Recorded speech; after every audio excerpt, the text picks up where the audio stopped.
Let's face it, all parents want to raise responsible, intelligent, caring, and capable children, but most parents haven't been trained how to do this. We at TutorFi have created the A+ Parenting video series so we can share our knowledge with parents and give them the skills and information that they need to raise successful children. Now today's lesson is going to be all about using assignment pads to keep track of homework assignments. If you raise independent and responsible children, you will produce independent and responsible adults. But children need to be taught this. They're not born with it. And it's your job to make them become more independent and help them learn that they're responsible for their own actions. Now you can tell if your child has learned this lesson with regards to homework or not if you hear the following phrases. You may hear your child say, "I forgot what the assignment was." "She didn't write it on the blackboard." They start blaming the teacher. "He didn't post the assignment on the website." "I didn't know I had homework. I can't remember what problems we need to do or when it's due." Or again, "The teacher didn't remind me I had something to do." If you hear these phrases, it's very likely your child has not learned this lesson to become an independent and responsible adult. Now we call this device the assignment pad. We can call it agenda pad, a responsibility notebook, and so forth. If the students don't use one regularly and they're missing assignments, they're unorganized, or they're saying any of the phrases that we just saw, then they need to start using some form of a record to keep track of their homework, whether you want to call it an assignment pad, agenda pad, or whatever. Now this is how it should work. At the end of the day or at the end of each class period, they should write down their homework in their pad, and they should bring it home to show you when you check their homework, so you can see exactly what their homework was and then compare it to what they did. Now if the students don't use it appropriately, then the next action would be involving the teacher. What you should do is have your student or your child write down the assignment, then bring it up to the teacher either at the end of each class period or at the end of the day. Let the teacher view it really quickly just to make sure that all the information's there, and then they initial it or sign it so that you know that the teacher saw it, so the child did write down the correct assignment. The teacher can also add comments if they need to.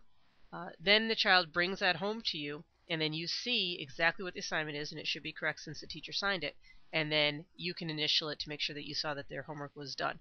This helps a lot for students who do the work at home, but then it never quite gets turned in, it gets lost along the way or something like that. At least the teacher knows that you saw it and the child did do the homework, and then you can narrow down what the problem is. Now a few things, a few tips that you want to keep in mind. First of all, communicate with the teacher that you're implementing this new method. Let them know what you expect. The second thing is encourage your child, if they're old enough, to use pen on this. I've seen many children go through the effort, the ridiculous effort, of writing down the assignment at school, making the teacher initial it because they wrote down the correct assignment. But then somehow between school and home, they've erased what they've written in school in pencil, and they've rewritten something that they've already done in pencil. And then bring it home and show mom the work that they've already done in school. So mom and dad think that the homework is done, and then they bring it back to school and never have their official homework done. So I encourage to avoid that. The children use pen and then write in pen. If they're young enough and they're still using pencil, then hopefully they won't figure that out. But keep that in the back of your mind. Always look for that. Also, if you don't want to use an official assignment pad, you can simply just print out a handout. You can make a little chart. Just put it in front of their binder or inside their folder, and they could just write on this sheet, keep one sheet for the week. That's helpful for kids who can't keep track of yet another little booklet, little assignment pad. Now, what happens if the child does not use the assignment pad appropriately? Well, you can use the you choose your action, you choose your consequence method. This way it takes the heat off of you. You don't seem like you're the bad guy or the enforcer all the time. What you should do at the beginning of the week is decide on, with your child, decide on some sort of consequence for forgetting the assignment pad, forgetting to get signatures or whatever level you're at, and make sure that you stick to this consequence. Tell your child, if you choose to bring the assignment pad home each night, you can go to the movies on Saturday. If you miss a day, you will not go to the movies.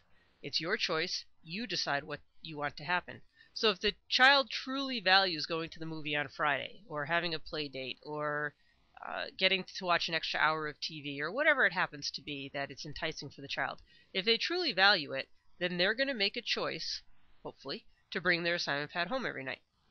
It's their choice. If they don't bring it home, if they forget it, if they forget to get signatures, or whatever the conditions are, then they're choosing to not do whatever they want to do at the end of the week, or to lose some sort of privilege. Therefore, it's not your choice anymore. You don't make that decision. The child decides, and make sure you stress that with the child. It's their responsibility. It's their decision how their weekend's going to go. So hopefully the child will start learning to be responsible and realize that their actions produce consequences, whether desired consequences or negative consequences. But either way, they get to learn to live with their consequences. Just make sure they know up front what it is and stick to it. Don't back down, because then they won't believe you anymore. Now let's go take a look at a handout that you can download from our website that may be useful for you. So this is the handout that you can download at our site. And basically it's a few points, 1 through 8 here, that you can share with your child to kind of get this process going.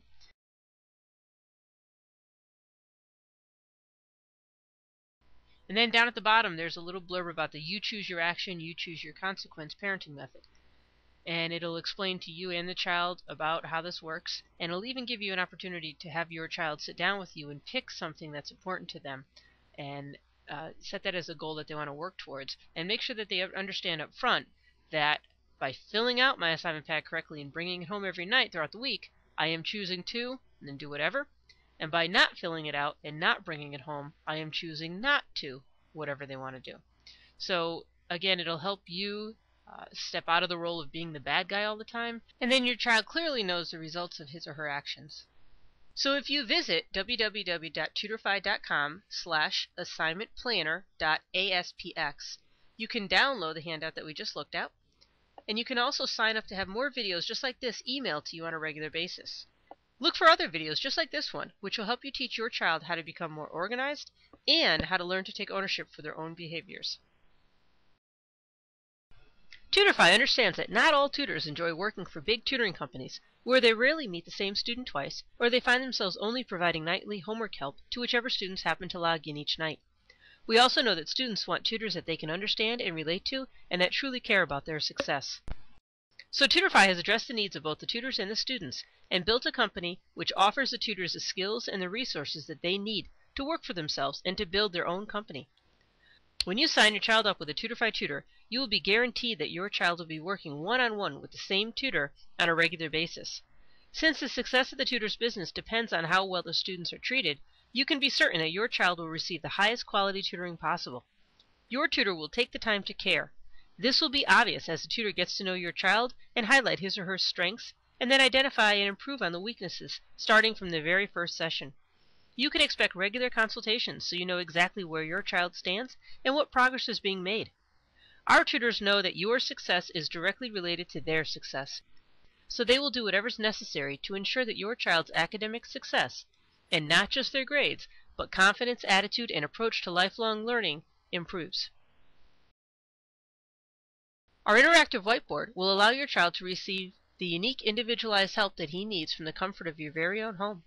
With a simple microphone and speakers, the tutor and child can communicate both verbally and on the whiteboard as if they were sitting next to each other, and with the click of a button, your child can upload his homework, view pages of an online textbook, or explore a website with their tutor.